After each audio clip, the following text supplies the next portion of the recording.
नमस्कार साथियों, गौरव ज्ञान धारा में आपका स्वागत है। और अब अपन शुरू करने जा रहे हैं आज की अपने रिवीजन का ये दूसरा सेशन है। कल अपन ने कौन सा रिवीजन किया है? लोकनाट्यों का। आज अपन करेंगे लोकनाट्यों की ही एक शैली है, एक तो अपने ख्याल, राजस्थानी जो ख्यालें होती हैं वो पढ़ेंगे। इसके साथ ही अपन कुछ एग्जाम रिव्यू प्रश्न, एग्जाम रिव्यू यानी पिछले एग्जामों में बने हैं काफी सारे एग्जाम रिव्यू प्रश्न वापस दोहराए जाते हैं, तो उसमें काफी अच्छे प्रश्न लोकगीत, लोक नृत्य के और जीजीडी फैक्ट के माध्यम से रैपिड रिवीजन अपन करेंगे। यह सेशन निश्चित रूप से आपका समय बचाएगा और काफी सारे आपको याद होने वाले हैं। समय गंवाने की या एक्स्ट्रा बात करने की कहीं कोई गुंजाइश नहीं है। अपन सीधा ही चलते हैं अपनी स्लाइड पर और अपन करते हैं इसका शानदार रिवीजन। अपलोड क्लास देने का उद्देश्य भी यही है कि आप जो है अपनी जरूरत के हिसाब से इसे आगे पीछे स्पीड बढ़ाकर वगैरह देख सकते हो। अपनी तरफ से कोई मनाही नहीं है, बस आप समय बचा के अपना अच्छा रिवीजन कर लीजिए, मैं यही आपसे चाहता हूं। ठीक है, चलिए राजस्थानी प्रमुख ख्याल जो है उनको पढ़ते हैं। देखो सबसे पहले, ठीक, अब तैयार हो जाओ सारे जिंजीडियंस। कुचामनी ख्याल, ठीक है। सबसे पहला प्रश्न क्या बनता है? कुचामनी ख्याल जो है वो कहां की फेमस है? तो कुचामन कहां है? कुचामन है नागौर के अंदर। कहां है? नागौर के कुचामन के आसपास कुचामनी ख्याल फेमस है। कुचामनी ख्याल के लिए भी कुचामन फेमस है, एक कुचामन दुर्ग के लिए भी फेमस है, और एक नागौर का जो ये क्षेत्र है वो बैलों के लिए भी फेमस है। ठीक है, किस किस के लिए फेमस है? दुर्ग के लिए। कौन सा दुर्ग? कुचामन दुर्ग। कौन सा? कुचामन दुर्ग। इस कुचामन दुर्ग के लिए आपको पता हो तो एक कोटेशन चलता है इतिहास के अंदर कि ऐसा दुर्ग, क्या चलता है? ऐसा दुर्ग रानी जाय के पास हो सकता है। रानी जाय के पास हो सकता है, पटरानी जाय के पास नहीं। पटरानी जाय के पास नहीं। ये कुचामन दुर्ग के बारे में ही चलता है, ठीक है ना। और यहां का आसपास का जो सुहालक क्षेत्र है वो बैलों के लिए प्रसिद्ध है, काफी बार प्रश्न बना है। ठीक है, नागौर मेथी के लिए बहुत प्रसिद्ध है। वैसे इसके प्रवर्तक किसके? कुचामनी ख्याल के प्रवर्तक जो है वो लच्छी राम है। कौन है? लच्छी राम। याद कैसे रखोगे? नाम कैसे रखना, याद कैसे रखना है? कच्चा लच्छा, ठीक है। हाउ सिंपल है ट्रिक, या कच्चा लच्छा, ठीक है ना। कुचामनी लच्छी राम, कच्चा लच्छा, ठीक है। कच्चा लच्छा, लच्छी राम। और यही पूछा जाता है प्रश्न, कुचामनी ख्याल के प्रवर्तक कौन है? लच्छी राम। लच्छी राम ने मीरा मंगल, राव रीडमल तथा चांद नीलगिरी जैसी 10 ख्यालों की रचना की है। कितनी? 10 ख्यालों की। किसने? कच्चा लच्छा, कुचामनी लच्छी राम, ठीक है। चलिए, इस ख्याल में लोकगीत काफी होते हैं। इस ख्याल के कलाकार उगम राज है, ठीक है। प्रसिद्ध कलाकार जिन्होंने प्रसिद्धि दिलाई उगम राज है। ये उगम राज वाला प्रश्न बनेगा तो ये बहुत अच्छा प्रश्न मैं मानता हूं। इस ख्याल के जो है प्रमुख कलाकार के अंदर उगम राज का नाम आप ध्यान में रखें, ठीक है। चलिए आगे बढ़ते हैं। फिर अगली आती है साथियों अपने शेखावटी ख्याल। कौन सी? शेखावटी ख्याल, जिसे चिड़ावा ख्याल भी कहते हैं। क्यों कहते हैं चिड़ावा? क्योंकि इसके प्रवर्तक नानूराम है, और नानूराम कहां के हैं? चिड़ावा के हैं। नानूराम कहां के? चिड़ावा के। तो ये प्रवर्तक है आगे बढ़ाने वाले, तो इसलिए इसे चिड़ावा ख्याल भी कहा जाता है। और आपको याद हो तो एक फैक्ट और आता है चिड़ावा से। क्या आता है? चिड़ावा के गांधी। चिड़ावा के गांधी किसे कहा जाता है? चिड़ावा के गांधी मास्टर प्यारेलाल।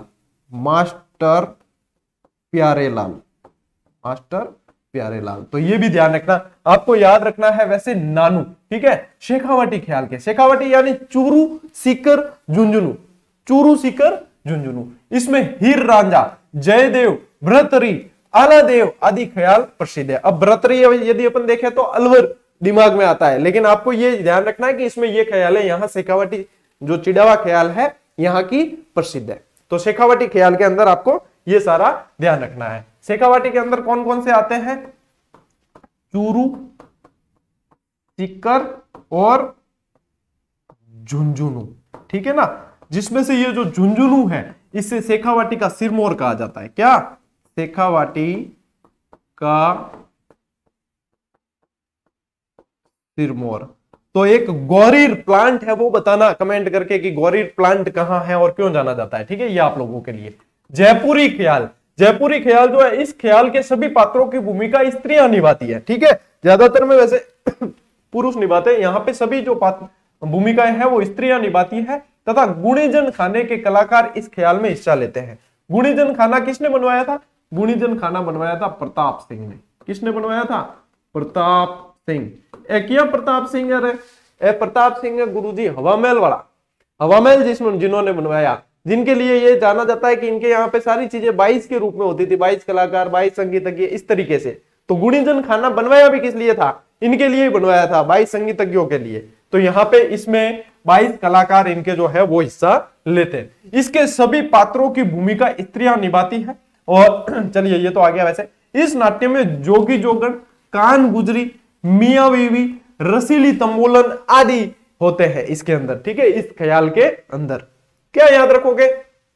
जयपुरी ख्याल प्रताप सिंह, ठीक है, अपने जयपुरी ख्याल गुणीजन खाना। गुणीजन खाना याद आ जाए तो ध्यान रखना प्रताप सिंह ने गुणीजन खाना बनवाया था। बाकी इसमें ये नॉर्मल सी चीज है, यहां से प्रश्न कम बनता है।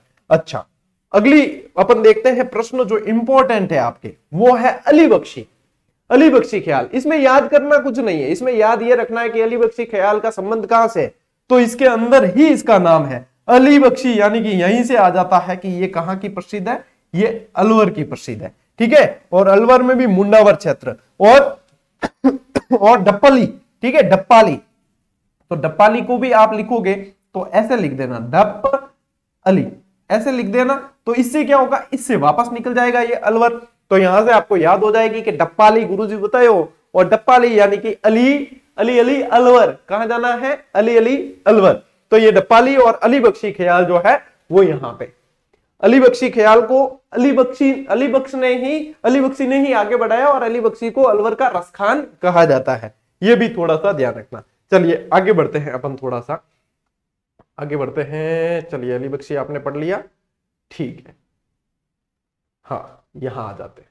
अब यहां पे एक आपको दिख रहा है अजमेर। अजमेर के अंदर एक ख्याल है जो मैं यहां लिख देता हूं, जिसे कहा जाता है किशनगढ़ी ख्याल, ठीक है, किशनगढ़ी ख्याल, किशनगढ़ी ख्याल। इसमें क्या ध्यान रखोगे, किशनगढ़ी ख्याल के अंदर कुछ ज्यादा ध्यान नहीं रखना है। क्या ध्यान रखना है, किशनगढ़ी में बंशीधर शर्मा, प्रवर्तक बंशीधर शर्मा, ये ध्यान रखना है किशनगढ़ी ख्याल के अंदर, जो कहां है, अजमेर के किशनगढ़ के अंदर, ठीक है ना, ये थोड़ा सा ध्यान रखना। चलिए अगली जो है तुर्रा कलंगी से कल प्रश्न भी बना था, एक अपन ने देखा था इसके अंदर। आज तुर्रा कलंगी पूरा पढ़ लेते हैं। तुर्रा कलंगी ख्याल, इस ख्याल का प्रमुख क्षेत्र चित्तौड़गढ़ है। अब देखो याद करना है ना, तो ऐसे याद रखना कि कलंगी, कलंगी क्या होती है, थे शब्द जो है राजस्थानी, और राजस्थानी में सबने ध्यान है कि ब्याह शादी वैद सापो पैर है, सापो पैर लगावे कलंगी, ठीक है। यानी कलंगी जो है एक तरीके से मान है, सम्मान है, शोभा है। यदि मैं आपको कह दूं कि अपने सीधा सीधा याद करो कोई दुर्ग, राजस्थान का दुर्ग, मजाल है जो किसी को चित्तौड़गढ़ याद न आए। सबसे पहली सोच अपनी जो होती है उसके अंदर अपन को चित्तौड़गढ़ याद आता है, यानी कि राजस्थान का गौरव है चित्तौड़गढ़, तो चित्तौड़गढ़ याद आता है, तो चित्तौड़गढ़ कलंगी है, ठीक है ना। तो तुर्रा कलंगी ख्याल कैसे याद रखोगे, चित्तौड़गढ़ तुर्रा कलंगी ख्याल के लिए जाना जाता है। प्रमुख वाद्य यंत्र इसका चंग होता है। वैसे चंग जो है नृत्य के रूप में देखें तो अपने किया जाता है कहां, शेखावाटी का प्रसिद्ध नृत्य है। चंग होता है। इस नाटक को हिंदू तथा मुस्लिम कलाकार संयुक्त रूप से करते हैं। क्यों करते हैं, क्योंकि इसको जो आगे बढ़ाया, प्रवर्तक जो इसके थे वो तुकनगीर और शाह अली, हिंदू और मुस्लिम दोनों संयुक्त रूप से, इसलिए इसे संयुक्त रूप से प्रस्तुत करते हैं। ये एकमात्र ऐसा लोक नाट्य है जो मंच पर प्रस्तुत किया जाता है।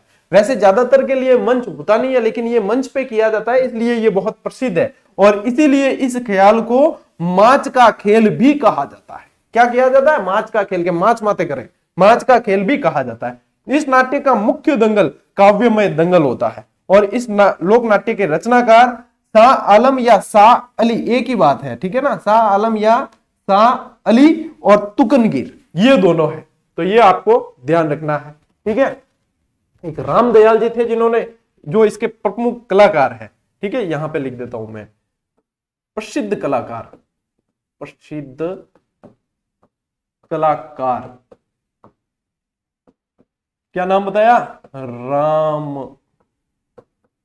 दयाल जी। एक और लिख लो, चलो याद आ गया, चेतराम, ठीक है। ये जो है प्रसिद्ध कलाकार इसके रहे हैं। तो ये विशेष रूप से ध्यान रखना, तुर्रा कलंगी से प्रश्न बहुत आते हैं। अच्छा, ये कल आपको बताया था कि तुर्रा कलंगी जो है ये किसका प्रतीक माने जाते हैं? ये शिव और गौरा का, या शिव गौरी लिख देना, शिव गौरी का प्रतीक। दिखते सरल सवाल है लेकिन वहां पे याद नहीं आते हैं, इसलिए किसी को भी सरल नहीं समझना, अपने सबको वेटेज देना है। रिवीजन में ज्यादा डीप जाने की जरूरत नहीं है, रिवीजन जो है गहराई में जाकर नहीं किया जाता, रिवीजन जो है रैपिड ही किया जाता है, एक बार सारी चीजें देख ली जाती है और वही चीज एग्जाम हॉल में जब प्रश्न आता है तो सामने आ जाती है। अभी ये लगेगा कि याद नहीं है, भूल गए, क्योंकि हम बहुत सारा सोचते हैं कि वो इसलिए लगता है। बाकी प्रश्न जब है लिमिटेड प्रश्न, आपको पता है ना, आपने हजारों प्रश्न पढ़े हैं, है ना, लेकिन वहां पे 200-150 प्रश्न ही आने हैं, तो इसलिए हम तो क्या हजारों को दिमाग में लाने की कोशिश करते हैं, इसलिए ऐसा लगता है कि हमें याद नहीं है या भूल गए, लेकिन वहां पे 150 प्रश्न ही आते हैं और उसमें से भी 100-120 बहुत अच्छी तरीके से हो गए ना,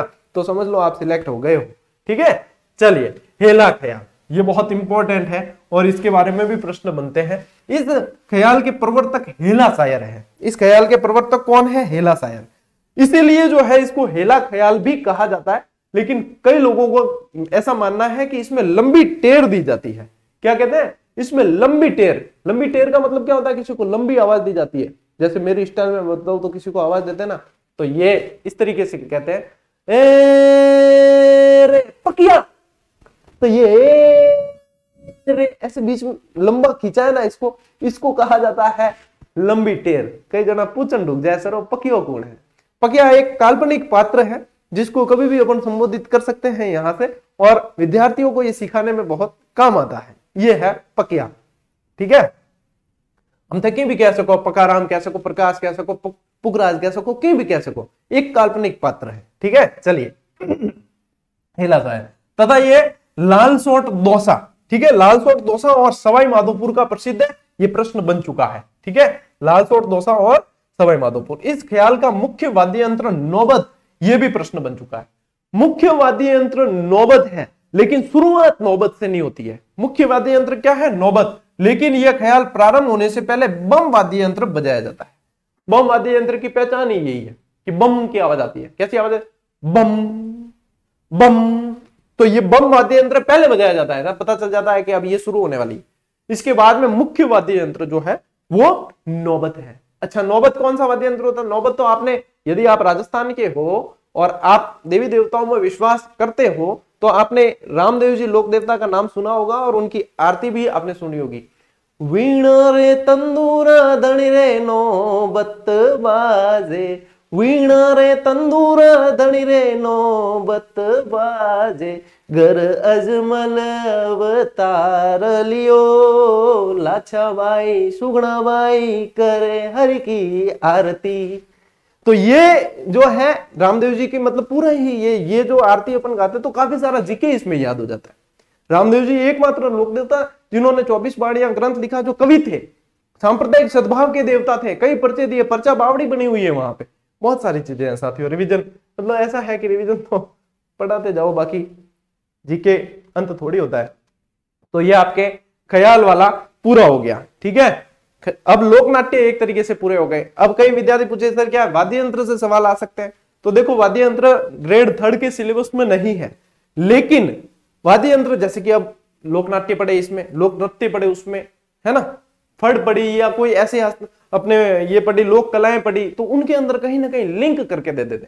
यदि आप कहोगे तो मैं इसी पैटर्न पे आपको एक दिन जो है ऐसा करके और लोक अपने वाद्य यंत्र भी करवा सकता हूं, यदि सबकी इच्छा हो तो। बाकी नहीं तो मैं मेरे हिसाब से तो टॉपिक आपको रिवाइज करवा ही रहा हूं, और काफी सारे मेरे को जहां तक लग रहा है रिवीजन क्लासेस से भी प्रश्न काफी सारे बनेंगे। बाकी तो मैं लगातार आपको काफी सारा कोर्स करवाया ही है, पूरा काफी सारा क्या, लगभग पूरा ही करवाया है। ठीक है, और पूरा ही यूट्यूब पे करवाया। तो चलिए, ये हो गया है अपने आज इसका रिवीजन हुआ है। अब अपन चलते हैं जो क्वेश्चन आपके पुराने बने हुए है ना, और जीजीडी फैक्ट के माध्यम से जो रिवीजन करना है उसकी तरफ चलते हैं, ताकि आप फटाफट रिवीजन करो, मतलब सुपर स्पीड के साथ। समय व्यर्थ नहीं होना चाहिए। मेरा मेन फोकस रहता है कि विद्यार्थियों का समय व्यर्थ ना हो, और मेरा भी समय बचे और आप लोगों का भी समय बचे। तो मेरा बचेगा तो निश्चित रूप से आप लोगों का बचेगा, और ऐसा नहीं उसमें कंटेंट व्यवस्थित और पूरा मिले, ये निश्चित करने की रहता है कि हाँ ये है। ठीक है, चलिए अब चलते हैं अपने, ये जितने भी प्रश्न जो मैं यहां लेकर आ रहा हूं ना, ये सारे एग्जाम रिव्यू है, यानी कि ये प्रश्न बने हैं।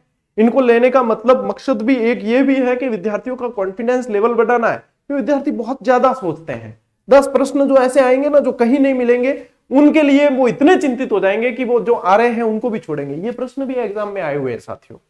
तो यहां पे आपको विशेष रूप से मतलब स्ट्रेस लेवल आपका कम हो जाए, ये मैं कोशिश करता हूं, स्ट्रेस लेवल आपका कम हो जाए। चलिए पहला प्रश्न, विख्यात लोक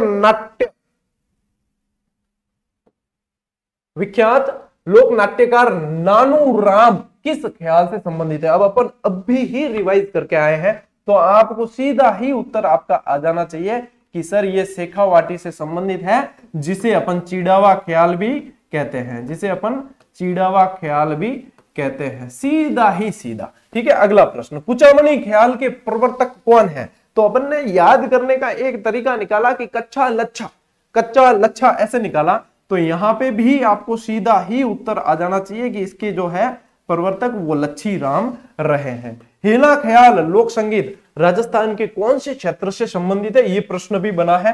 हेला यानी कि लंबी टेर देना, मारवाड़ी में क्यों करें वरना हेलो पाड़। ठीक है, हेलो पाड़ यानी कि आवाज दे, तो ये हेला ख्याल कहा जाता है इसे। और प्रश्न ये है कि हेला ख्याल लोक संगीत या लोक संगीत क्या? ये लोक नाट्य ही है एक तरीके से। ये क्या है? लोक नाट्य। और लेकिन ये प्रश्न लोक संगीत से बना था, ये प्रश्न जैसे बना था वैसे ही मैंने लिया है इसको। ठीक है, राजस्थान के कौन से क्षेत्र से संबंधित है? तो हेला जो है वो आपके विशेष रूप से तो कहां है? लालसोट दौसा। ठीक है, लालसोट दौसा विशेष रूप से। लेकिन यदि पूरा देखा जाए तो आपको ऑप्शन, इसमें जो ऑप्शन था वो था दौसा और सवाई माधोपुर। दौसा और सवाई माधोपुर, दौसा और सवाई माधोपुर, ये तो गलत होगा ही नहीं यदि आ गया। अली बख्शी ख्याल राजस्थान के कौन से क्षेत्र में प्रचलित है? कहीं देखने का काम नहीं है, इसके अंदर ही उत्तर दे रखा है कि ये अलवर में है। इनके मारवाड़ी में आंख मीचर उत्तर दे तो भी सही है। ठीक है, अली बख्शी ख्याल राजस्थान के कौन से क्षेत्र के प्रसिद्ध लोक नाट्य की शैली है? तो ये है आपके अलवर की शैली है प्रसिद्ध। ठीक है, चलिए आगे बढ़ते हैं, अगली स्लाइड पर चलते हैं। पीछे कोई स्लाइड रहे तो नहीं गई? अच्छा, ये तो वही है नानू राम वाली। ठीक है, अगली स्लाइड आ चुकी है साथियों आपके। संत पीर शाह अली और तुकनगीर 400 साल पहले मेवाड़ के किस ख्याल की रचना की?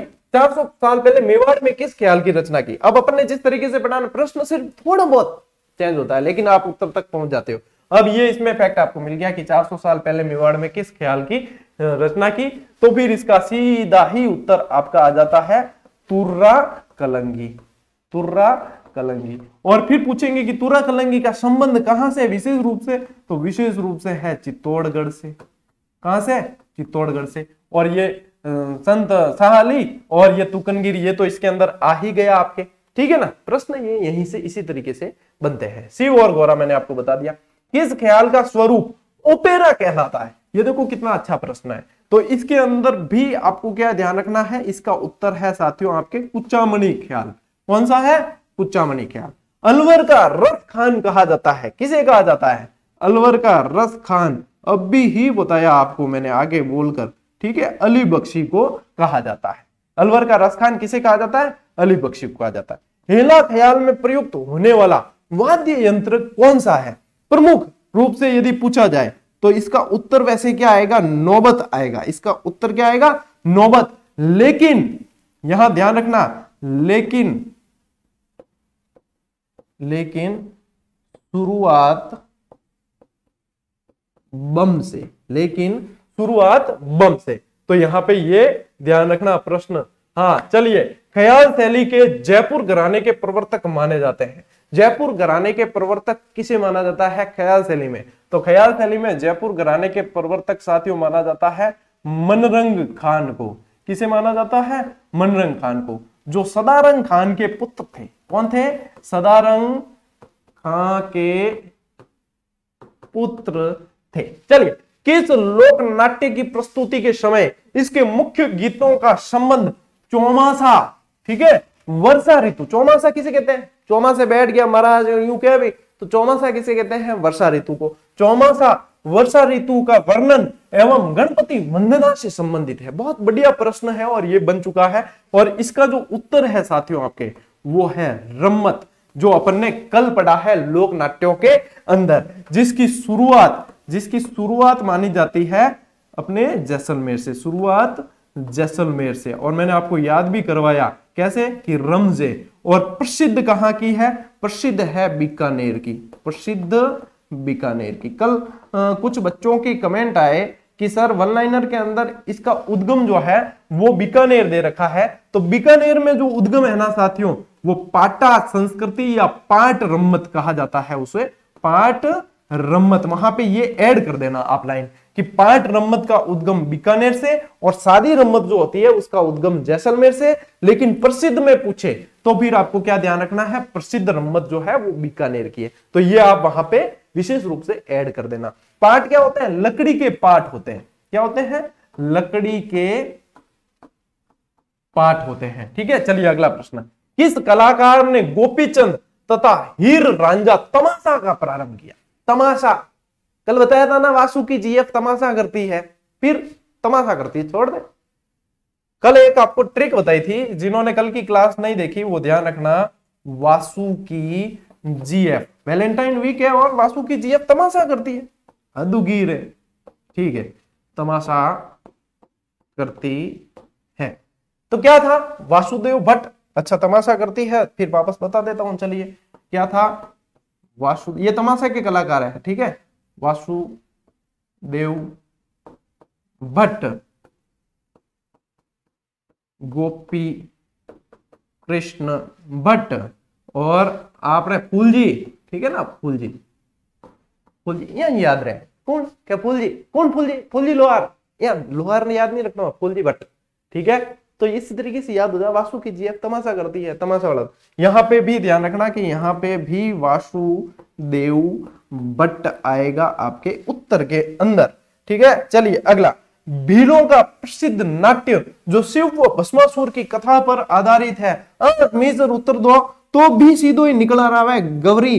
ठीक है, जिसे राई भी कहा जाता है। ठीक है ना, और क्या है? 40 दिन तक ये नृत्य किया जाता है। ठीक है, शुरुआत इसकी होती है भाद्रवे महीने से, भाद्रपद से, और ये चलता है अश्विन कृष्ण अमावस तक, अश्विन तक।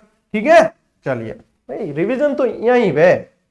ठीक, चलिए थाकना शैली का। आप देखो लोकगीत के और लोक नृत्यों के प्रश्न आने लग गए हैं। मेहरबान कतरदान थोड़ा सा दे ध्यान। ठीक है, नीतु से मिले कौन? चलिए, प्रश्न है थाकना शैली का संबंध किस नृत्य से है, यानी कि कौन सा नृत्य थाकना शैली में किया जाता है? तो साथियों आपके इसका उत्तर आता है ढोल नृत्य। ठीक है, कौन सा? ढोल नृत्य। ये जो ढोल नृत्य है साथियों, ठीक है, ये कहां का प्रसिद्ध है? ये प्रसिद्ध है आपके जालोर का। ठीक है, और जालोर तो अभी वैसे भी प्रसिद्ध रहा है। जालोर के अंदर एक सांचौर नामक जगह है जिसे राजस्थान का पंजाब कहा जाता है। क्या कहा जाता है? राजस्थान का पंजाब कहा जाता है। वहां गौमूत्र संयंत्र भी है। ठीक है ना, ध्यान रखना। तो जालोर की बात हो रही थी। इसे प्रसिद्धि, यानी कि ये ढोल नृत्य है ना, इसे प्रसिद्धि किसने दिलाई? इसे प्रसिद्धि किसने दिलाई? इसे प्रसिद्धि दिलाई जय नारायण व्यास ने। जय नारायण व्यास, राजस्थान का शेर जय नारायण व्यास ने प्रसिद्धि दिलाई। पटेलिया बिच्छू एवं लालर क्या है? पटेलिया बिच्छू एवं लालर क्या है? बताइए। ये प्रश्न बहुत ही इंपॉर्टेंट रहा है और इसका उत्तर मैं विद्यार्थियों के लिए छोड़ रहा हूं, है ना। इसका उत्तर मैं विद्यार्थियों के लिए छोड़ रहा हूं, आपको कमेंट करके बताना। ये तो हाल ही में बना हुआ है और हाल ही में बना है ना, ये पहले के बने हुए प्रश्नों से ही उठाया गया और मुझे लगता है कि आने वाले समय में भी बन सकता है, इसलिए इसका कमेंट विद्यार्थी खुद बताएंगे। ये इंपॉर्टेंट प्रश्न है, ठीक है। और ऐसा होगा तो फिर मैं कमेंट बाद में आप लोगों के आ जाएंगे, उसके बाद में इसका कमेंट पिन भी कर दूंगा ताकि आप लोगों को, जिनको पता नहीं हो वो भी पता चले। लेकिन दिमाग में संक्रिया होनी चाहिए, कुछ तो आप लोगों के लिए भी छोड़े हम, ठीक है ना। प्रसिद्ध नृत्यांगना फल्गुबाई का संबंध किस नृत्य से है? बहुत इंपॉर्टेंट प्रश्न। फल्गुबाई का संबंध है चरी नृत्य से। किस नृत्य से? चरी नृत्य से। अच्छा, चरी नृत्य जो है साथियों वो गुर्जर समुदाय के लोगों द्वारा किया जाता है। गुर्जर समुदाय, गुर्जर समुदाय। चरी याद रखो ना, तो चरी में आपने फल्गुबाई तो याद रख लिया, लेकिन एक और याद रखना, सुनीता रावत। क्या याद रखो? सुनीता रावत और मोहन सिंह। सुनीता रावत और मोहन सिंह भी इनके कलाकार हैं। मोहन सिंह गौड़ ये भी इनके प्रसिद्ध कलाकार रहे हैं। तो फलसु मोहन या मोहनसु फल याद रख लेना है। फलसु मोहन या मोहनसु फल। क्या याद रखोगे? ट्रिक बताता हूं इसकी, ठीक है ना, इनके कलाकारों की, कि मोहनसु फल। मोहनसु फल तो क्या है? बिल्कुल आसान है। मोहनसु फल हो गया तो बिल्कुल ही आसान है। मोहन सिंह मोहन, और यहां से आ जाएगा आपके सुनीता रावत, और यहां से पलकू बाई, बस। और क्या है? धातु की अंडाकार, चलिए पेन चेंज करनी पड़े ना, मन भूल जाऊं मैं।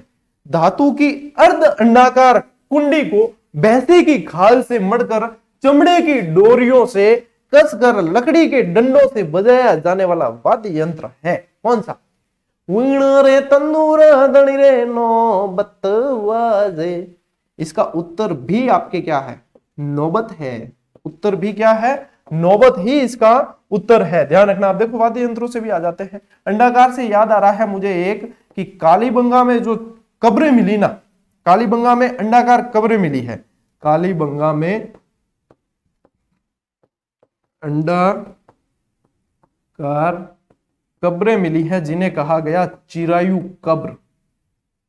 ये आज के फैक्ट में भी आपको दिया था, जीजीडी फैक्ट में जो चाय के साथ दिए जाते हैं ना, उसके अंदर। तो वीणा रे तंदूरा धनी रे नौबत बाजे, और इसका उत्तर ध्यान रखना नौबत।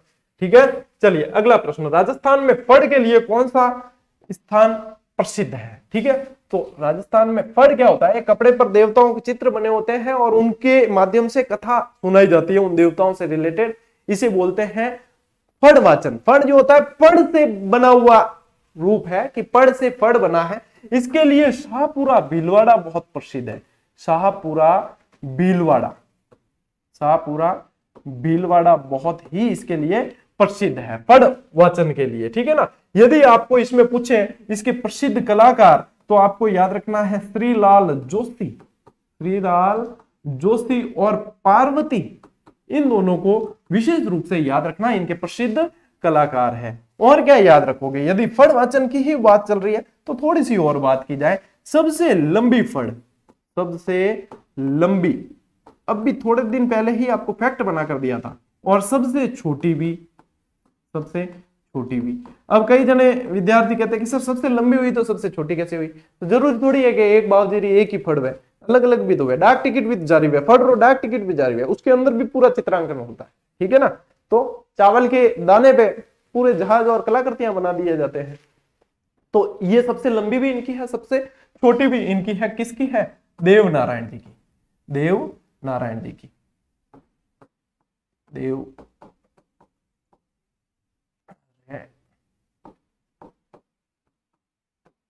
देव नारायण जी की है ना। गुर्जर भोपे इनका वाचन करते हैं, यानी कि गुर्जर समुदाय द्वारा गुर्जर करते हैं और जंतर वाद्य यंत्र के साथ में करते हैं। यदि आपको पूछे कि प्रसिद्ध कौन सी है, क्या पूछेंगे कि प्रसिद्ध कौन सी है? ये तो सबसे लंबी और सबसे छोटी। यदि पूछे कि सबसे प्रसिद्ध कौन सी है, तो फिर वो है पाबू जी की फड़। पाबू जी की फड़। अच्छा, पाबू जी की फड़, ऊंट बीमार होते हैं ना, तब भी पाबू जी की फड़ का वाचन किया जाता है। रावण हत्या के साथ में वाचन किया जाता है।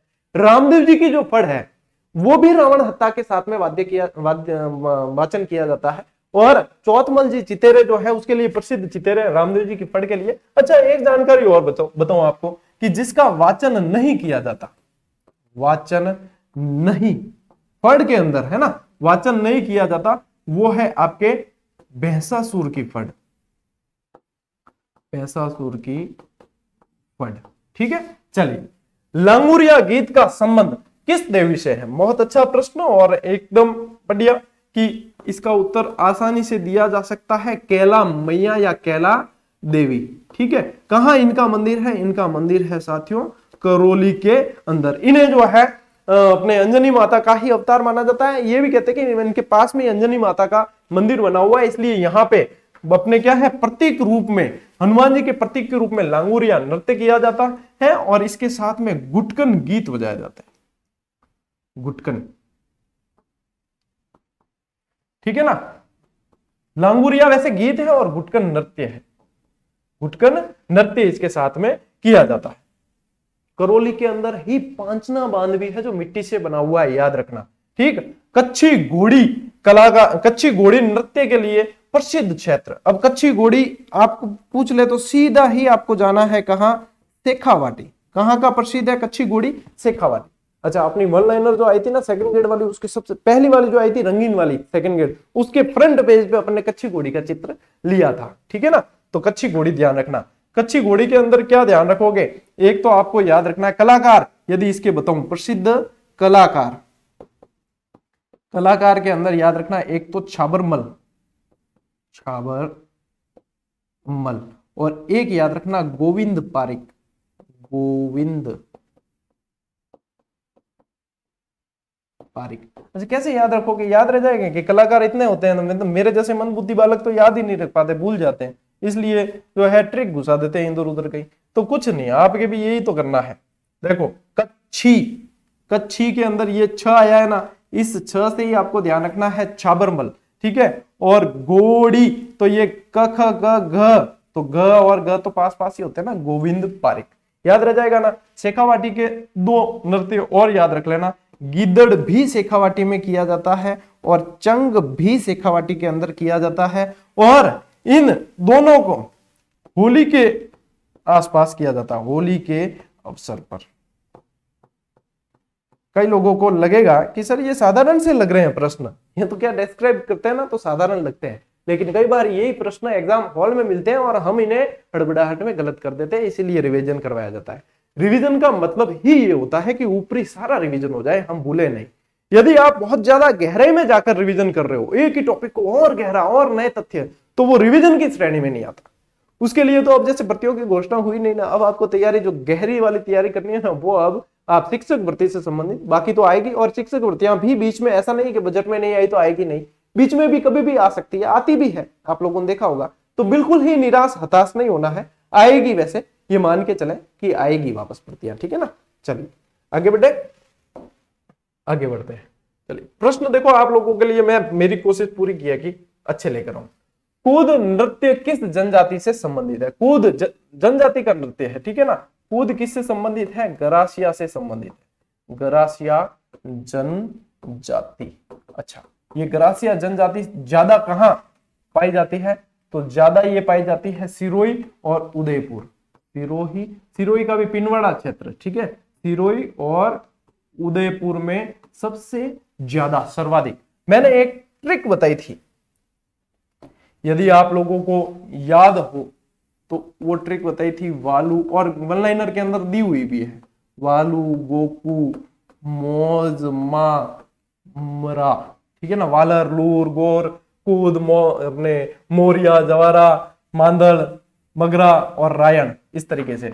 अब देख लेना भाई आप, अब क्या है, मैं यहाँ पे एक एक लिखूंगा नहीं, क्यों, मैंने दे भी रखी है और मैंने बोल भी दिया है यहाँ, तो आप वीडियो रिकॉर्डेड है, आप आगे पीछे करके वापस देख सकते हो, समय को बचाना जरूरी है। ठीक है ना, चलिए, तो ये ट्रिक आपको मैंने वापस रिमाइंड करवा दी थोड़ी सी। जो अपने जीजीडीएन से जो लंबे समय से जुड़े हुए हैं उनको तो याद ही होगी, वो भूल नहीं सकते इसे, क्योंकि बीलों के नृत्य भी बताए थे, हाथी ने गद्दी के यूं घूमा, बस वो याद है।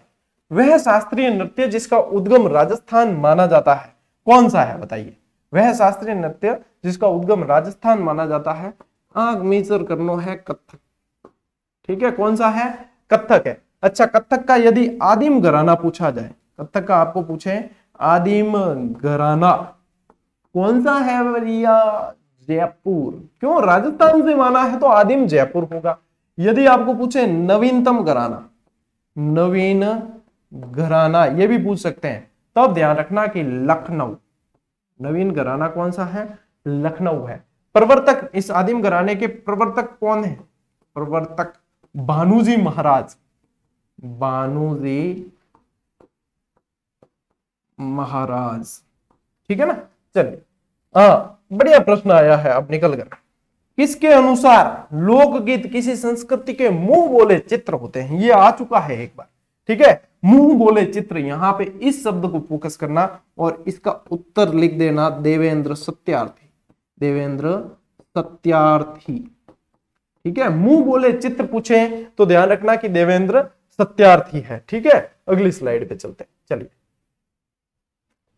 देखो मैं समय व्यर्थ नहीं कर रहा हूं आपका, तो आप भी नहीं करोगे, क्लास देखते ही फिर वापस रिवीजन करने बैठ जाओगे और अपनी अच्छी तरीके से रिवीजन करना है। इतने समय से आपको जो पढ़ाया है उसका देखो परिणाम निकल के आना चाहिए। न सिर्फ मैं इंतजार कर रहा हूं बल्कि आपके माँ बाप भी इंतजार कर रहे हैं, परिणाम अच्छा निकलना चाहिए। अपनी तरफ से 100% दो, परिणाम सकारात्मक ही निकल कर आएंगे। ठीक है, नेगेटिविटी से बचते हुए बढ़िया अंतिम समय में रणनीति को पालन करो। ठीक है, चलिए अगले प्रश्न की तरफ चलते हैं। राजस्थान कबीर यात्रा का संबंध किस क्षेत्र से, यानी कि ये क्या है, राजस्थान कबीर यात्रा क्या है, तो ये एक तरह का गायन है। क्या है, गायन है, और यही ऑप्शन में था क्योंकि एग्जाम रिव्यू है। अब राजस्थान कबीर यात्रा, अब सीधा सा अपने दिमाग में क्या आता है, राजस्थान का कबीर, अपने दिमाग में क्या आता है, राजस्थान का। चलिए, ये तो इसका तो उत्तर तो हो गया, ये मैं आपको राजस्थान का कबीर भी बता देता हूं। अपने दिमाग में क्या आता है, राजस्थान का कबीर।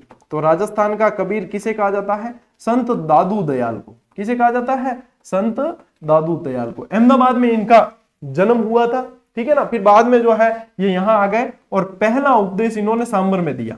पहला उपदेश सांबर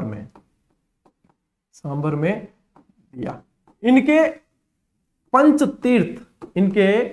पंचतीर्थ नरा आशा भरो कल्याण, आपको ट्रिक बताई थी, नरा आशा भरो कल्याण, नारायणा, आशा से फिर आसपुर, सांबर, भराड़ी और कल्याणपुर, इस तरीके से नरा आशा भरो कल्याण। और 52 स्तंभ, वैसे 152 शिष्य थे जिसमें से 52 प्रमुख थे, 52 स्तंभ बड़े ही प्रसिद्ध है। इनका जो सत्संग स्थल था, सत्संग स्थल वो अलख दरीबा कहलाते हैं। क्या कहलाते हैं, अलख दरीबा कहलाते हैं, याद रखना। ठीक है ना, चलिए अगले प्रश्न की तरफ बढ़ते हैं। साथियों, अगला प्रश्न है, किसके अनुसार लोकगीत ही जनता की भाषा है, लोकगीत ही हमारी संस्कृति की पहचान है। लोकगीत ही जनता की भाषा है और लोकगीत ही हमारी संस्कृति की पहचान है, ये कहकर गए हैं महात्मा गांधी। किसने कहा है ये, महात्मा गांधी ने, महात्मा गांधी जी द्वारा ये कहा गया है। अच्छा, गांधी जी का नाम आया तो नेहरू जी को भी याद कर लें।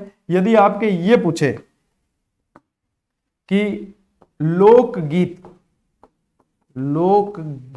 को राज्य की आत्मा किसने कहा, तो आत्मा कहा है नेहरू जी ने। ठीक है ना, ये भी याद रखना साथ साथ। ठीक, चलिए, लोकप्रिय अग्नि नृत्य का प्रारंभ व आयोजन मुख्यतः किया जाता है कहां, ठीक है, तो कहां में सीधा ही आएगा आपके बीकानेर।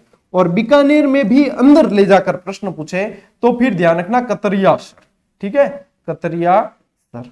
ये कौन करते हैं, ये करते हैं जसनाथ जी के अनुयायी। कौन करते हैं, जसनाथ जी के अनुयायी करते हैं, जसनाथ जी के अनुयायी करते हैं। अच्छा, इसमें जो है इस नृत्य में फतेह फतेह का उच्चारण किया जाता है। क्या किया जाता है, फतेह फतेह। इसके अंदर मतीरा फोड़ने की परंपरा है, मतीरा फोड़ने की परंपरा। अच्छा, अभी है ना ये कन्हैया दंगल, जैसे कल आपको पढ़ाया कन्हैया दंगल, आज भी बताया ना आपको, क्या नहीं बताया, पीछे रह गया शायद।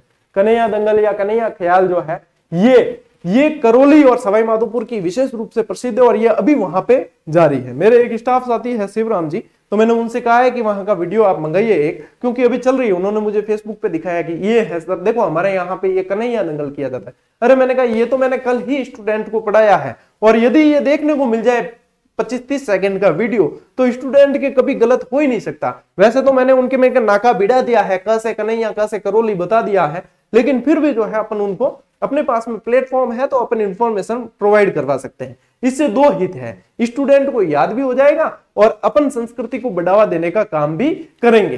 तो मैं मंगाया है तो वो आ जाएगा उनके पास में वीडियो, तो मैं आपको टेलीग्राम पे या यूट्यूब पे आपको अवेलेबल करवा दूंगा। आप देख लेना कि ये कन्हैया दंगल है और कन्हैया ख्याल है, ठीक है ना। सवाई माधोपुर करौली के अंदर किया जाता है, उसमें महाभारत और रामायण और इनका ही वाचन किया जाता है कन्हैया ख्याल के अंदर, ठीक है, ये चीज है। चलिए, ये जसनाथ जी के अनुयायी वगैरह ये आप याद रख लेना, अग्नि नृत्य, ठीक है, मतीरा फोड़ने की परंपरा। ये जसनाथ जी थे ना, इनको 500 बीघा जमीन दी थी गिफ्ट सिकंदर लोधी ने, 500 बीघा सिकंदर आ रहे हैं 500 बीघा जमीन सिकंदर लोदी द्वारा। ये सिकंदर लोदी था, इसी ने आगरा की स्थापना की थी। ठीक है, गुलरुखी नाम से कविताएं लिखता था। चलिए, बहुत सारी चीजें है याद रखने की। हाँ, अगली स्लाइड आ गई ना। हाँ, अगली स्लाइड देखो, आज प्रश्न का कलेक्शन भी आपके लिए ज्यादा लाया हूं। कुर्जा, मूमल, गुगरी, केवड़ा इत्यादि लोकगीत किस क्षेत्र से संबंधित है? क्षेत्र बताना है, राजस्थान के कौन से क्षेत्र संबंधित है। अरे की साइड करीज है वो बताना है। ठीक है, कि उत्तर में करी जाए, दक्षिण में, पूर्व में, पश्चिम में। इन उत्तर है, पश्चिम में करी जाए, कट करी जाए पश्चिम में, पश्चिम में, यानी कि कहां किया जाता है? मरुस्थलीय क्षेत्रों में, मरुस्थलीय क्षेत्र, मरुस्थलीय क्षेत्र में। यानी कि यदि पूछ ले कहां किया जाता है तो कहना कि जैसलमेर में किया जाता है। क्या कहोगे? जैसलमेर में। जैसे आप देखो मूमल, मूमल तो वैसे ही आपको याद आ जाता है, महेंद्र मूमल, लोदरवा की राजकुमारी, लोदरवा की राजकुमारी, लोदरवा की राजकुमारी, महेंद्र मूमल की कथाएं तो बहुत पढ़ी है। अच्छा, ये कुर्जा क्या है? ये कुर्जा तो एक तरह का पक्षी है ना। कुर्जा क्या है? कुर्जा तो पक्षी है। ठीक है, डोमिशियल क्रेन जिसे कहा जाता है कुर्जा। और कुर्जा के लिए प्रसिद्ध जगह है एक तो ताल छापर। ठीक है, ताल छापर चूरू, ताल छापर चूरू। और एक प्रसिद्ध है खिंचन, खिंचन कट आयोडो है, खिंचन आयोडो है फलोदी में, फलोदी। और फलोदी कट आयोडो है, फलोदी आयोडो है जोधपुर में, जोधपुर कटे राजस्थान, राजस्थान कटे इंडिया, इंडिया कटे एशिया। ठीक है, चलिए, खींचन फलोदी के अंदर ये, और ये कृष्ण मृग के लिए भी प्रसिद्ध है। और आज सीईटी के अंदर ये प्रश्न पूछा भी, हालांकि कितनी बार पूछ लिया, तो सैकड़ों बार पूछा है, और ये प्रश्न कोई गलत करता ही नहीं है, क्योंकि ये सामान्य प्रश्न हो गया। अब कृष्ण मृग के लिए प्रसिद्ध है। तो देखो, आप लोगों को लगता है ना कि अधीनस्थ बोर्ड एग्जाम ले रहा है, सर कैसे प्रश्न आएंगे? कृष्ण मृग जैसे प्रश्न नहीं आते क्या? 80%, 70 से 80% प्रश्न सामान्य आते हैं, लेकिन हड़बड़ाहट में विद्यार्थी गड़बड़ करता है, और 10% जो है सभी के अंदर आते हैं। तो आप लोगों ने इतनी समय तैयारी की है, वो भी आपके अनुकूल होंगे। विश्वास करो अपनी तैयारी पर, विश्वास करो अपने आप पर। भय के माहौल में नहीं आना। भय के माहौल, आप डरोगे लोग डराएंगे, और लोग डराएंगे तो फिर लोगों का फायदा, आपका क्या? तो इसलिए डरना नहीं है, भय के माहौल से बचना है और अपनी तैयारी पे विश्वास करना है। भैया, आपने इतने समय जग थोड़ी मारा है, आपने तैयारी की है, आप पढ़े हो शिद्दत से, चाहे कहीं से पढ़े हो, किसी भी गुरुजी से पढ़े हो, किसी भी पुस्तक से पढ़े हो, लेकिन आप पढ़े हो, दिल से पढ़े हो, शिद्दत से पढ़े हो। अपनी क्षमताओं को पहचानो, अपने अंदर के सामर्थ्य को पहचानो। आप पढ़े हो, आप सिलेक्शन लोगे, यही चीज है। भय क्या है? कुछ नहीं है भय। वो बाहुबली में गया ना, क्या मृत्यु? मैं आपको कह रहा हूं ना, क्या है भय? जिस दिन सिलेक्शन होगा, मैं आपको यहाँ पे इस प्लेटफॉर्म से परिचित कराऊंगा सभी से कि ये देखो, इस भय को चीर कर इन्होंने सिलेक्शन लिया है, और आपका नंबर आना चाहिए, ये ध्यान रखना। इस बात को ध्यान में रख के मेहनत करनी है।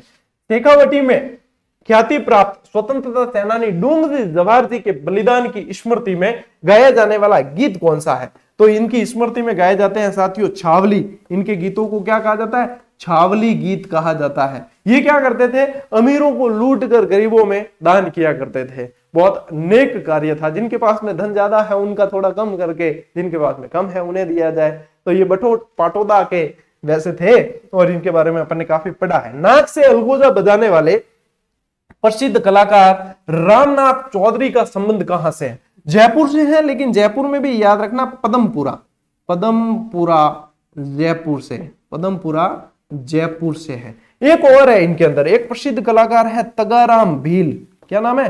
तगाराम भील, जिनका संबंध है अपने जैसलमेर से। कहां से? जैसलमेर, जैसलमेर से है। और इन्होंने एक मूवी है, कौन सी? रुदाली। हाँ, रुदाली है ना? हाँ, चेक कर लेना एक बार। रुदाली में बजाया था ये, ठीक है ना? वाद्य यंत्र बजाया था।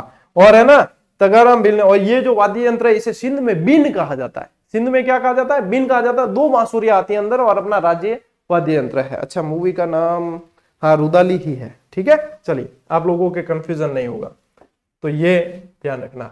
अब आ गए हैं अपन जीजीडी फैक्ट पे आ गए हैं। देखो इतने सारे प्रश्न आज अपन ने कवर किए हैं और लगभग अभी समय जो है अपना 1 घंटा भी नहीं हुआ है और इतनी सारी चीजें अपन ने कवर कर ली है। जो मेरा टारगेट था कि कम समय में ज्यादा करवाना है तो वो लगभग अपन पहुंच रहे हैं। चलिए मुख्य ये जीजीडी फैक्ट, आपको ये कौन सा फैक्टर नंबर अपना कौन सा है, 12 नंबर ये दिया गया था। 12 नंबर के अंदर इसमें क्या दिया गया था, राजस्थान के इतिहास के जुड़वा सेनापति, जिसमें विद्यार्थी होते हैं कंफ्यूज, और राजस्थान के इतिहास के जुड़वा विद्वान जिन्हें प्रश्रय दिया, आश्रय दिया शासकों ने। तो एक साथ में रिवीजन की दृष्टि से ये, चलिए मैं रिवाइज करवा देता हूं। जैता और कुंपा मालदेव के सेनापति थे और ये कौन सी लड़ाई लड़े थे, गिरी सुमेल का युद्ध लड़े थे। गोरा और बादल रतन सिंह के थे, अलाउद्दीन खिलजी से जब लड़ाई हुई तब लड़े थे, चाचा और भतीजा थे। जयमल और फत्ता उदय सिंह के समय लड़े थे 1567-68 में, जब अकबर का आक्रमण हुआ तब लड़े थे। ठीक है, फूल कवर के नेतृत्व में जौहर किया था। आना और उदल परमर्दी देव के थे, जिजाक मुक्ति के थे, और इन्होंने कौन सा युद्ध लड़ा था, महोबा का युद्ध लड़ा था पृथ्वीराज तृतीय से, जिसे तुमुल का युद्ध भी कहा जाता है। बालक और मदन जैत्र सिंह के थे और जैत्र सिंह और इल्तुतमिश के बीच में बोताला का युद्ध हुआ था, आप लोगों को सभी ध्यान है। रणमल रतिपाला राणा हम्मीर के सेनापति थे, लेकिन ये गद्दार थे, इन्होंने गद्दारी की थी, गद्दार थे। तो फिर ध्यान रखना इनके अंदर यही कहां गए, राणा हम्मीर के साथ ही ध्यान रखना भीम सिंह और धर्म सिंह भी थे इनके सेनापति, भीम सिंह और धर्म सिंह ये भी सेनापति थे। अब मैंने आपको पढ़ाया था ना इतिहास, उसके अंदर बताया भी है। धन्ना और भिया जिसे मामा भांजा कहा जाता है, मामा भांजा की, अच्छा ये गोरा बादल ये तो चाचा भतीजा थे, मामा भांजा तो नहीं बोल दिया मैंने कहीं, चाचा भतीजा थे।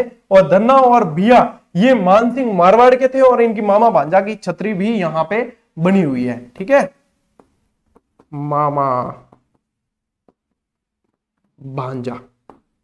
भांजा की छतरी भी यहाँ पे बनी हुई है। जैसा कैसा ये बहुत कम पढ़ने में आता है, लेकिन ये महाराणा प्रताप के सेनापति थे। नुसरत खां और उलुग खां जो अलाउद्दीन खिलजी के सेनापति थे, लेकिन राजस्थान के युद्धों में बहुत पढ़ने में आता है। फिर इनमें से नुसरत खां जो है वो मारा जाता है, ये भी आपको बताया था। अब बात करते हैं साथियों जुड़वा विद्वानों की। तो धर्मघोष और देवघोष अर्णोराज यानी आनाजी के समय थे, जिन्होंने आना साकर जेल भी बनाई। जोटिंग भट्ट और धनेश्वर भट्ट राणा लाखा के समय थे, और राखा तो बड़ा लकी था, जावर के अंदर माइन से पिछोला जेल और हंसाबाई, क्या क्या बात है। योगेश्वर भट्ट और विष्णु भट्ट राणा मोकल के समय थे। अत्रि भट्ट और महेश भट्ट राणा कुंभा के समय थे। चंदन बरदई और जयानक भट्ट पृथ्वीराज चौहान तृतीय के समय थे। इन्हें जयानक भट्ट ने पृथ्वीराज विजय लिखी और इन्होंने पृथ्वीराज रासो लिखी। और ये जीजीडी फैक्ट हो गया पूरा। और आपको बता दूं कल, वैसे तो 14 फरवरी को आप लोगों को सभी को पता है खास दिन है, लेकिन 14 को ऑफर नहीं दिया जाएगा, क्योंकि 14 को देखो हमारी व्यस्तता रहती है और मेरे बहुत सारे प्लानिंग है 14 को, काफी सारी, जो शायद आपको टेक्निकल टीम ने एक वीडियो के जरिए थोड़ी सी हिंट भी दी होगी। बहुत सारी प्लानिंग है, तो 14 को मैं फ्री नहीं रह पाऊंगा, 14 को ऑफर नहीं दिया जाएगा। हालांकि सारी टेस्ट सीरीज कतई ऑफर में दे रखी, लेकिन फिर भी जो है कल करंट वाली पे कोई ऑफर नहीं आएगा, उसकी 40 रुपए ही रेट रखी गई है और उसमें बहुत सारा कंटेंट दिया गया है। 1000 से 1100 से ऊपर प्रश्न तो दे दिए हमने, और वो भी व्याख्या के साथ। तो करंट वाली में कोई ऑफर नहीं देंगे, अपने ऑफर दिया जाएगा जो रीट से संबंधित जो टेस्ट सीरीज है ना उन पे, हालांकि बिल्कुल ही कम प्राइस में, लेकिन फिर भी जितना हो सकेगा उतना दे देंगे। तो इन 2 दिन तैयार रहना, इसके बाद में फिर कोई ऑफर नहीं आएगा, फिर एग्जाम तक ये ऐसे ही रहनी है। अच्छा, जब भी टेस्ट सीरीज लेते हो उसकी वैलिडिटी देख के लिया करो। मैं इतना सक्षम नहीं हूं कि आप जब ज्वाइन करो तब से 1 साल आपको वैलिडिटी दूं। मैं वैलिडिटी हमारी जो होती है जब लॉन्च होती है तभी उसकी वैलिडिटी तय हो जाती है और उसके अनुसार ही रहती है। तो फिर कभी टेक्निकल टीम से बहसबाजी मत करना, सब टेस्ट सीरीज पे वैलिडिटी क्लियर कट ऊपर लिखी हुई है। तो ये थोड़ा सा आप मेरे ऊपर उपकार करना और प्रैक्टिस जो है आपकी बेहतर हो जाएगी, बेहतरीन होगी। ठीक है, तो ये कल तैयार रहना। इसके लिए जिन्होंने नहीं ज्वाइन की है और चूक गए हैं वो थोड़े से तैयार रहना। चलिए संत महावजी से संबंधित रिवीजन करते हैं। संत महावजी यानी कि आपको पूछेंगे लसाड़िया आंदोलन, तो लसाड़िया आंदोलन, संत महावजी, ये पूरे के पूरे फैक्ट है ना, ये आरबीएससी से बनाए हुए फैक्ट है, आरबीएससी से बनाए हुए फैक्ट है ये। ठीक है, संत महावजी का जन्म 1714 ईस्वी में सावला डूंगरपुर के अंदर हुआ। अच्छा, डूंगरपुर से रिलेटेड ही कालीबाई भी थी, याद रखना। संत महावजी को 1784 में माघ शुक्ला एकादशी गुरुवार को ज्ञान प्राप्त हुआ। अब मान लो प्रश्न एग्जामिनर कैसा बना दे, क्या संत महावजी ने ज्ञान कौन से दिन प्राप्त हो, और सोमवार मंगलवार गुरुवार दे दिया तो गुरुवार याद रखना। चौपड़ा इनका प्रसिद्ध ग्रंथ है, जो संत महावीर के लिखे ग्रंथ है। 72,96,000 इसके अंदर छंद है। कितने छंद है? 72,96,000 छंद है। इतने लिखे तभी तो महापुरुष थे, नहीं आप और मैं तो नहीं लिख सकते 76 सोई, ठीक है ना। और कई विद्यार्थी जो है खुद के नोट्स भी नहीं लिख सकते, दूसरों के मांगते हैं। तो बताओ विद्वान थे कि नहीं थे? और इसलिए विद्वान थे। लसाड़ा के पटेल भक्त की दान राशि से अहमदाबाद से कागज मंगवाया था ये लिखने के लिए। देखो इतना कागज चाहिए था। धौलागढ़ में ये लिखे गए थे। पूछ ले तो ध्यान रखना कहां लिखे थे? धौलागढ़। ये 5 ग्रंथों का समूह होता है और ये वाद विवाद शैली के अंदर लिखे गए। दीपावली के दिन ये बाहर निकालते हैं ऐसा कहा जाता है, लेकिन मकर संक्रांति के दिन भी बाहर निकालते हैं ऐसा भी कहते हैं। और दोनों ही चीजों के लिए वहां के लोकल स्टूडेंट जो उन्होंने कहा है कि हाँ सर ये दोनों सही है। मकर संक्रांति के दिन जो है इसमें पढ़कर भविष्यवाणियां की जाती है, बारिश वगैरह की, ये सारी चीजें। और दीपावली के दिन ये बाहर निकालते हैं दर्शन के लिए, ठीक है ना। चलिए आगे बढ़ते हैं। आगे किमड़ा। अब होगी आपके क्लास पूरी। बताना जरूर कि क्लास कैसी रही। कल वाली नहीं देखी है तो भी देख लेना, और आज वाली जो देखी है वो भी बढ़िया तरीके से आपके काफी सारा कंटेंट जो है रिवीजन करने का प्रयास किया गया है। कल आप लोगों के लिए जो एक इंपॉर्टेंट होगी उसे मर्ज करके कल संडे के रूप में, संडे का दिन है तो दिया जाएगा। जितना भी मेरी तरफ से प्रयास है साथियों, मैं दिल लगा के पूरी मेहनत से जितना समय मेरे पास बच पाता है वो सारा ही समय लगा के मैं आप लोगों के लिए मेहनत कर रहा हूं, क्योंकि मुझे जो है परिणाम देना है, मुझे मेरे विद्यार्थियों का सिलेक्शन देना है और उनके माँ बाप के सपने। क्योंकि आप लोग भले दुआ दो ना दो, मेरे पास आप लोगों के माँ बाप की दुआएं इनडायरेक्ट रूप से डायरेक्ट आ जाती है, तो उन दुआओं के मुझे जवाब देना है और उनके लिए मेहनत करनी है। तो मेरे लिए और अपने सपनों के लिए मेहनत जरूर करना और सिलेक्शन लेकर जरूर दिखाना है, ठीक है। भय के माहौल से बचना है, सकारात्मकता के साथ अपने आप पे विश्वास करते हुए आगे बढ़ते जाना है। और एक बार नौकरी ले लो उसके बाद में पूरी दुनिया ही आपको मान जाएगी। मिलते हैं साथियों अगले वीडियो में, अगली क्लास में। तब तक के लिए राम राम, जय हिंद।